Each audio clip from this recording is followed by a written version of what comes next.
নমস্কার, আমি ডক্টর পল্লব Bose. Happy new year সবাইকে। নতুন বছরে আপনারা সবাই সুস্থ থাকবেন, ভালো থাকবেন, মন ভালো রাখবেন।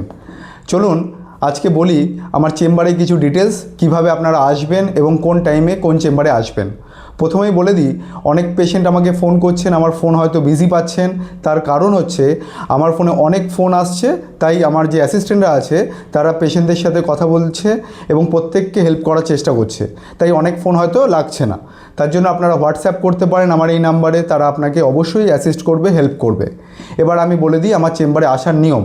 প্রথমেই বলি, আমার শ্রীপল্লীর বাড়ির চেম্বারে যারা আসতে চান তারা অবশ্যই আসতে পারেন সকাল 9টা থেকে 11টার মধ্যে। সকাল 9টার মধ্যে খাতা দেওয়া হয়, বাইরে ডায়েরি দেওয়া হয়, তার মধ্যে নাম লিখিয়ে আপনার নাম নথিভুক্ত করে তারপর আমার চেম্বারে আসবেন। প্রথম 35 জন পেশেন্টই দেখা হবে। সন্ধেবেলাও ঠিক তাই, সন্ধে 5টা থেকে বিকাল 5টা থেকে খাতা দেওয়া হয়, তখন নাম লেখা শুরু হয়। 6টা থেকে আমি চেম্বার করি, 6টা থেকে 8টা অবধি বসি, 8:30 হয়ে যায় অনেক দিন। কিন্তু প্রথম 35 জন পেশেন্টই আমি দেখব, তার বেশি পেশেন্ট দেখা সম্ভব নয়।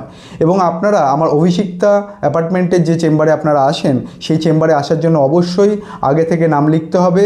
আপনারা এই নাম্বারে, যে নিচে দেওয়া নাম্বারে ফোন করবেন অথবা হোয়াটসঅ্যাপ করবেন, আমার অ্যাসিস্ট্যান্টরা আপনাকে হেল্প করবে। এবং বলি আমার বাড়ির চেম্বারে কী করে আসবেন।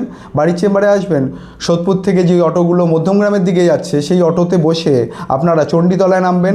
চণ্ডীতলায় নেমে সেখান থেকে টোটো পাবেন। টোটোওয়ালাদের বলবেন ডক্টর পল্লব বোস, প্রদীপ বোসের বাড়ি, যে কেউ আপনাকে নিয়ে চলে আসবে। শ্রীপল্লী অটো স্ট্যান্ডের পাশেই আমার বাড়ি। আর বলি, অভিষিক্ত অ্যাপার্টমেন্টের চেম্বারটা হচ্ছে সোদপুর স্টেশন থেকে নেমে পায়ে হাঁটা পথ, 5 মিনিট হয়তো ম্যাক্সিমাম লাগে। সিলাদার্সের পাশ থেকে এসে শনিকালী মন্দিরের পাশের গলি থেকে চলে আসবেন। এসে দেখবেন একটা মিষ্টির দোকান, তার অপোজিটের গলিতে ঢুকে গিয়েই বাঁ দিকে দেখবেন অভিষিক্ত অ্যাপার্টমেন্ট, তার নিচে বড় করে আমার নাম লেখা আছে। আপনারা এই চেম্বারে আসতে পারেন। অবশ্যই বলবো আপনারা রাগ করবেন না, অনেকে পাচ্ছেন না আমাকে ফোনে, আমি জানি, কিন্তু এটাতে আমার কিচ্ছু করার নেই। আমার অ্যাসিস্ট্যান্টরা ওরা অবশ্যই চেষ্টা করছে, প্রত্যেক কটা ফোন রিসিভ করার চেষ্টা করছে।